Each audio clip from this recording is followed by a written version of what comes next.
As a business owner with ADHD, I've become particularly aware of those businesses and brands who are proclaiming to be inclusive, but aren't necessarily utilising all the tools available to them in order to be so. Now let's chat about how to make your services more inclusive using video content. Obviously, I am biased. I am a videographer. I run a video production business, but I have seen and I'm aware how I interact with businesses who use video and understand what the benefit is. We've got to break this down into two subsets because we have our in-person services, such as what I do, and then we have our digital services. So your online VAs. I'm going to use two examples. I'm going to go with the hairdressers and my online VA. Let's start with our hairdressers, our brick and mortar services. One way you can be more inclusive, and I said this also in our events video,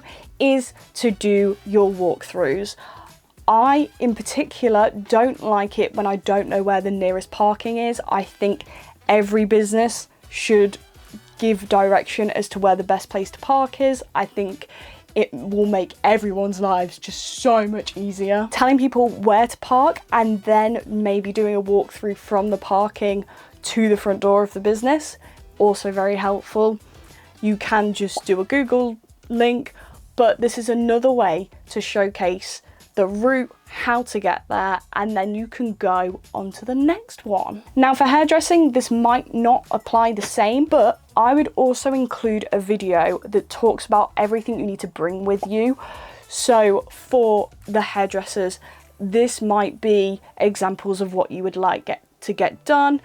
If you're aware that it might be a lengthy appointment, you might want to include, at least for your neurodivergent clients, whether they bring earplugs or headphones that won't be in the way but will benefit them, because hairdressers are so noisy with hair dryers and the radio and the chatter. Like there's a lot going on, as well as the sensory, like buzzing round like someone near your head and then looking at yourself. We have to compete with a lot when we're sat at the hairdressers. So really be kind hairdressers to your neurodivergent clients, because they are going through it when they come and give you money. I think this serves everyone, but giving rough prices, what to expect, particularly for new clients, always worth doing. I think most hairdressers are pretty good about that anyway, but it's worth saying for maybe someone who's setting up.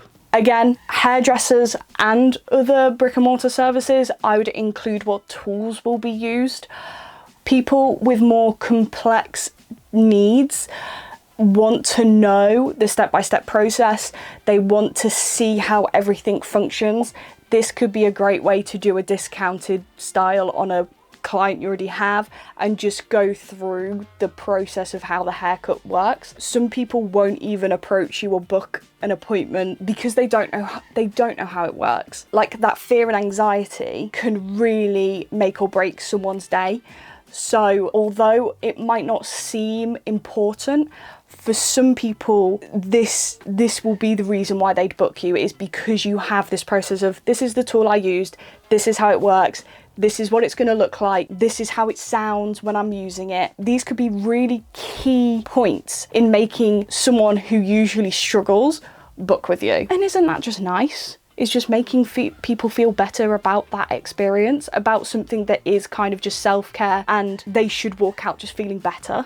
That's what we want to do. And a video that goes through the process of a haircut, of a style, not only could be good for your neurodivergent clients, but can also benefit your kids. Because again, when it's something new and it's something that is out of the ordinary for them, it can be really scary.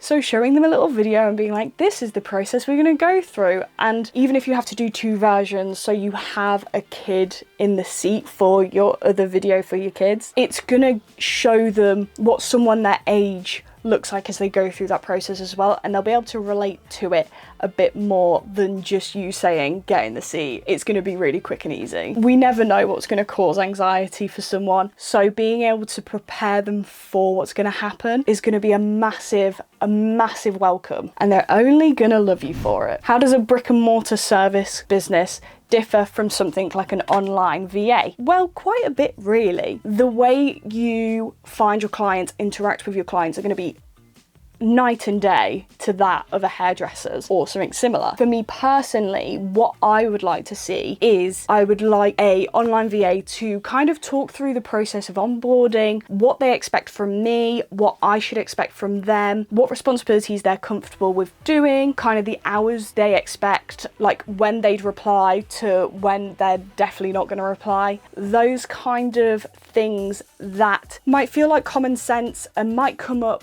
in your copy on a website, but I'm definitely either a skim reader or a skipper. So if it was in video format and in like lovely little bite-sized chunks, I would find that much easier to understand and to grasp how the service will work over an FAQ. It's also really important to introduce your client to any softwares or processes that they haven't used before that you use frequently and think will help the process. For your neurodivergent clients, they probably need the help in setting up certain softwares and processes, and they will be quite happy to just let you get on with it and do it. But if they then don't understand it after the fact, that might be a frustration point. So being clear and giving really concise instructions will really help them out, and will just make the partnership between you as a VA and them better as well. And this will work for not only VAs, for like accountants, your HR consultants, all that jazz.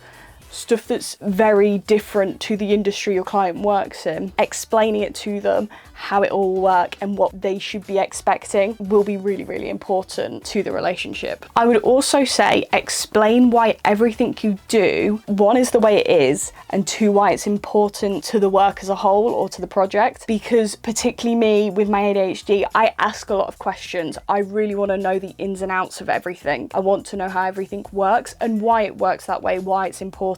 And I'm not trying to be annoying, it's just how I come to terms with everything and how I process stuff. You're dealing with people who don't like change in these situations, so being able to give them all of the answers before they have to ask is going to be a huge relief.